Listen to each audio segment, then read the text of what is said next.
સમગ્ર ગુજરાતને કચરામુક્ત કરવા રાજ્ય સરકાર કડક વલણ અપનાવી રહી છે, ત્યારે ડભોઈ પાલિકાએ હવે મોટો નિર્ણય લીધો છે।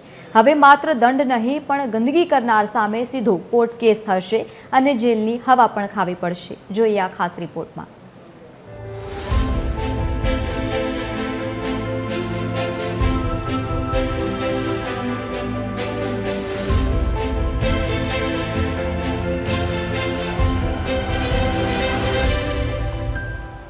ડભોઈ નગરને સ્વચ્છ બનાવવા પાલિકાએ હવે મક્કમ નિર્ધાર કર્યો છે।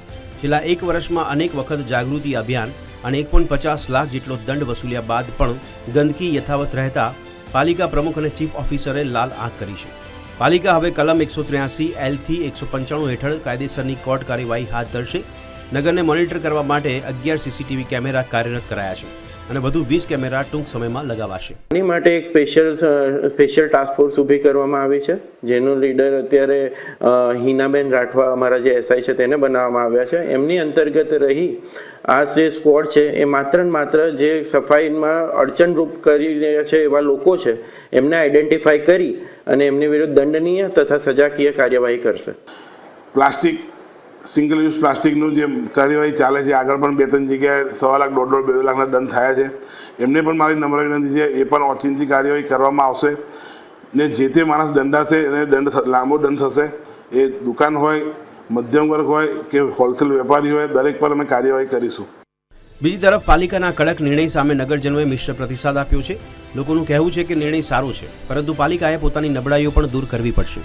ઉભરાતી ગટરો, પીવાના પાણીની લાઈનોમાં ગંદકી અને ડોર ટુ ડોર કલેક્શનની અનિયમિતતા જેવી સમસ્યાઓ પર તંત્રએ પણ ધ્યાન આપવાની જરૂર છે। અને નગરના જે શૌચાલયો બંધ હાલતમાં છે એને પ્રાથમિક ધોરણે સત્વરે ચાલુ કરવામાં આવે। આ બધી એવી સુવિધાઓ છે કે જેના નહીં હોવાના કારણે પણ ગંદકી થતી હોય છે। એટલે જ્યારે નાગરિકો ઉપર કોરડો વીંજવામાં આવ્યો છે એ સારો છે, સાચો છે, પરંતુ સાથે સાથે નગરપાલિકા પ્રાથમિક જે સુવિધાઓ છે એને પહેલાં આપવા તૈયાર થઈ જાય કે જ્યાં ત્યાં કચરો નાખવો ના જોઈએ અને આ કચરો નાખવાથી આ કચરો જ્યાં ત્યાં તમે બારો છો તેને સ્વાસ્થ્યને નુકસાન પડે છે। અત્યારે એટલી બધી ગંભીર બીમારીઓ આવે છે તો એના આપણે બધી ખર્ચો પણ આપણે એને પહોંચી નથી વળી શકતા। તો આપણે ઘરે પણ સ્વચ્છતા રાખવી અને કચરો કચરા પેટીની ગાડીમાં જ નાખવી એવી અપીલ કરું છું। ડભોઈ નગરપાલિકાએ સ્વચ્છતા માટે 14420 હેલ્પલાઇન નંબર અને 50 જેટલી ગાડીઓની વ્યવસ્થા તો કરી છે, પરંતુ હવે જોવાનું રહેશે કે કોર્ટ કાર્યવાહીના ડરથી ડભોઈ ખરેખર કચરામુક્ત બને છે કે કેમ। વશિષ્ઠ ભટ્ટ, TV 13 ગુજરાતી, ડભોઈ।